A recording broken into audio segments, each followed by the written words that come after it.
There are two common types of shoulder dislocation, the anterior and the posterior shoulder dislocation. In this video, I'm going to show you the top exercises that you can do if you have a posterior shoulder dislocation. Posterior shoulder dislocation is when your shoulder dislocates to the back. It can happen when you get stuck in a position like this and then somebody exerts a force pushing your shoulder to the back. Posterior shoulder dislocation is more rare, but it can still happen. Now, the first exercise that I want you to do is to be able to regain your shoulder flexion. And with that, you're going to use a wall like this. So you can go stretch your arm up and just bring your body closer to the wall. Hold it for 5 to 10 seconds.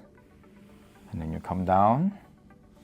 And then you go up again. Now go up only as high as you can because this can be painful at the beginning. So if you cannot reach up all the way, that's fine. You want to repeat that for 10 repetitions. Now let's start strengthening your shoulders. First is you're going to do a rowing exercise. You're going to use elastic bands like this, and then you're going to hook it somewhere that's stable, equal length, and put your arms out. Take up the slack of the elastic band, and you start pulling back. And when you pull back, make sure your elbows come back, your arm comes back, and also squeeze your shoulder blades together. It's important for you to squeeze your shoulder blades together so that you can work those medial scapular muscles. Now we're going to strengthen your rotator cuff muscle. First, we're going to go internal rotation. So you have an elastic band, loop it around your hand like this, and then I want you to stand away from where the hook is, take up the slack, and then from this position, you start bringing your hand across your tummy.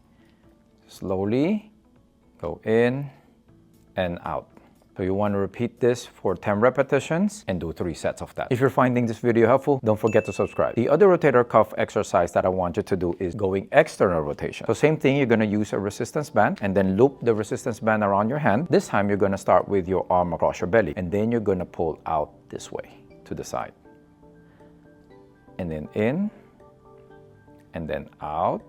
You want to repeat that 10 repetitions and do 3 sets. Now, one key thing when you do the external rotation exercise is you have to keep your arm next to your body. A lot of times I see people when the shoulder is weak, they're going to go this way. And you see the gap here, you don't want that. So keep your arm in and then pull out this way. If you're having problem keeping this arm in, you can put a small towel roll here and squeeze it in, hold it in place, and then you rotate out. That will give you the feedback that you have to keep your arm in. Although I don't recommend that if you are able to avoid it, is because when you squeeze your arm in, you're using other muscles also instead of you are just focusing on your external rotator. Another exercise that I want you to do is the push-up plus. This is a very important exercise because it contributes a lot to the stability of your shoulder. Initially, I want you to do it either against the wall or on an incline like this, because if you do it on a floor, just like a regular push-up, it might be too heavy if your shoulder is still painful. So this is how we do it. You want to assume a push-up position, keep your back straight, and then I want you to do a push-up.